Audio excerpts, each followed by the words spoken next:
জয় নিতাই, জয় গৌর। আজকে আলোচনা করব এই যে পুরীর জগন্নাথ দেবের যাত্রা।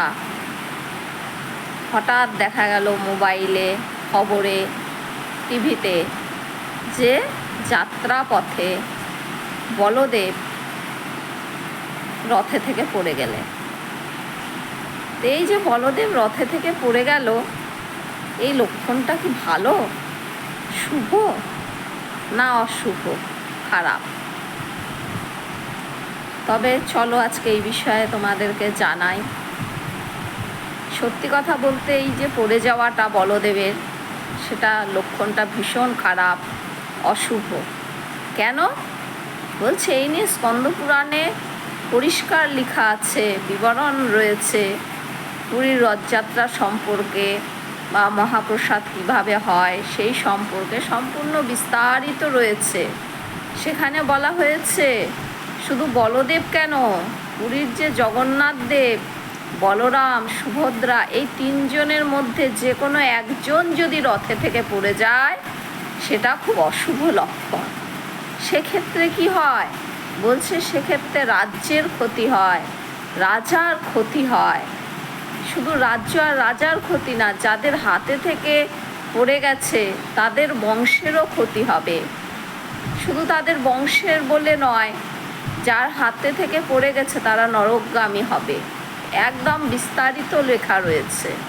এই জন্য জগন্নাথ দেবকে যখন বের করা হয় মন্দির থেকে, মাসির বাড়ি পর্যন্ত নিয়ে যাওয়া হয় ভীষণ যত্ন করে। পাণ্ডারা কিন্তু রথের মধ্যে নিজেরা থেকে সেই রথে করে জগন্নাথ দেবকে মাসির বাড়ি পর্যন্ত নিয়ে যায় খুব যত্ন করে, প্রতি বছরই। তাহলে এবার এই রকম দুর্ঘটনা কি করে ঘটলো? বলছে দেখো, যেটা ঘটার সেটা তো ঘটবেই। হ্যাঁ, কিছু কারণ ভগবানের অনুমতি ছাড়া তো গাছের একটা পাতাও পড়ে না। তাহলে আজকে বলরাম কেন রথে থেকে পড়ে গেল? এটা ভীষণ খারাপ লক্ষণ, ভীষণই খারাপ লক্ষণ। কারণ কলি তো তার প্রভাব দেখাবেই, তাই না? চারিদিকে কত অন্যায়, অনাচার, অবিচার, কত বধূ হত্যা, নারী নির্যাতন, কত কিছু না হচ্ছে। তো এই পাপগুলো যাবে কোথায়, তাই না? কিন্তু এটা খুব খারাপ হয়েছে, ভীষণ খারাপ লক্ষণ। যে পুরীতে এখনও হয়তো তোমরা ভাবছো যে রাজার ক্ষতি হবে, তাহলে রাজা এলো কোথায় থেকে? পুরীতে এখনও রাজা রয়েছে, যে কিনা রথ বের করার আগে যেই রাস্তা দিয়ে জগন্নাথ দেবের রথ যাবে সেই রাস্তাটা সোনার ঝাঁটা দিয়ে ঝাড় দিয়ে দেয়। তো সেই ঝাড় দেওয়ার পরে সেখানে সেই রাস্তা দিয়ে তবেই তো রথ যায়। সেখানে এখনও রাজা রয়েছে, তো তাদেরও বংশেরও ক্ষতি। যাদের হাতে থেকে পড়ে গেছে তাদের বংশেরও ক্ষতি।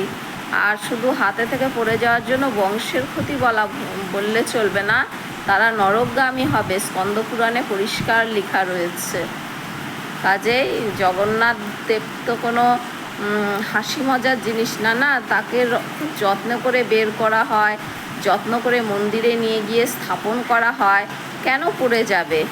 এটা তো পড়ার কোনো, এত বছর তো পড়েনি, এটা পড়ার কোনো জায়গায় থাকে না। একটা এত বড় বিগ্রহ কেন পড়ে যাবে? সেটা তো যত্নের জিনিস, তাই না? যেহেতু পড়ে গেছে তার ফল তো ভোগ করতেই হবে।